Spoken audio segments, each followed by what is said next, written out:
আজকে কিছু video footage দেখে আমি হতভম্ব হয়ে গেলাম। কোন রাজ্যে আমরা বসবাস করছি?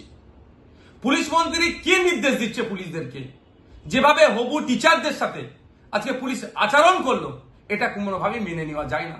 আমি তীব্র নিন্দা ধিক্কার জানাচ্ছি পুলিশ মন্ত্রীকে যে আপনার পুলিশকে সংযত হতে বলুন।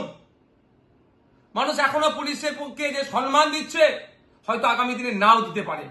আমরা চাই না পুলিশ কোনোভাবে অসম্মানিত হোক, কিন্তু যেভাবে আজকে 2022-এর টেট পাস পরীক্ষার্থীদের যারা ইন্টারভিউয়ের জন্য যারা আজকে পরিষদ ভবনের দিকে এগিয়ে যাচ্ছিলেন দাবি নিয়ে যে ইন্টারভিউ করতে হবে, দ্রুত ইন্টারভিউ এবং মেধার ভিত্তিতে নিয়োগ করতে হবে, তাদের উপরে যেভাবে ঝাঁপিয়ে পড়লো, এটা মেনে নেওয়া যায় না। 2017-এর পরে 2022 5 বছরের বেকারত্বের জ্বালা, তারপরে পরীক্ষা দেওয়ার সুযোগ পেয়েছে টেট। 2023, 24, 25 শেষ হতে চলেছে, এখনো পর্যন্ত ছেলেগুলোকে, হবু শিক্ষক শিক্ষিকাগুলোকে ইন্টারভিউর জন্য ডাকা হলো না। আমি বিধানসভায় 2024 সালে আমি শিক্ষামন্ত্রীকে মেনশন করলাম যে অবিলম্বে ইন্টারভিউ ডেকে মেধার ভিত্তিতে নিয়োগ করা হোক। একদিকে শিক্ষকের অভাবে স্কুলগুলো বন্ধ হতে চলেছে, অপরদিকে মেধাযুক্ত যারা আছে টেট 2022-এ যারা পাস করে আছে তাদেরকে ইন্টারভিউ পর্যন্ত ডাকা হচ্ছে না। তাদের ডিমান্ড কি ছিল? ইলিগাল ডিমান্ড তো নয়, বৈধ দাবি নিয়ে পরিষদ ভবনের দিকে এগিয়ে যাচ্ছিল। সেখানে যেভাবে আক্রমণ হলো তাদের উপরে পুলিশকে দিয়ে মেনে নেওয়া যায় না। আসলে শিক্ষা দপ্তরের ব্যাপারটা নয়, রাজ্যের অর্থনৈতিক ভান্ডার শূন্য হয়েছে, খেলা মেলা করে হাজার হাজার কোটি টাকা উচ্ছন্নে দিয়েছে।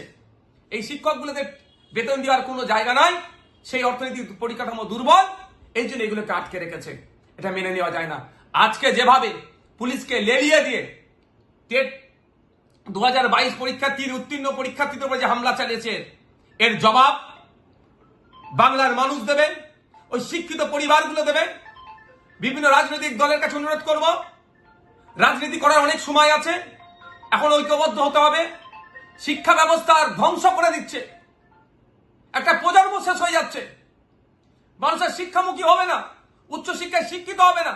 তার ডেটা দেখলে বোঝা যাবে কলেজ এখন প্রায় 50% আপনার সিট শূন্য, মানে এখনো শূন্য হয়ে আছে, অর্থাৎ ভর্তি হচ্ছে না। কেন? এই দুরবস্থার জন্য।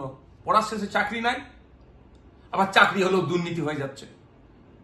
তো আমি অনুরোধ করবো সকলকে এগিয়ে আসুন, এই 2022 টেট উত্তীর্ণ ছাত্রছাত্রীদেরকে দ্রুততার সাথে ইন্টারভিউ ডেকে মেধার ভিত্তিতে নিয়োগ হোক, এই দাবি তুলুন।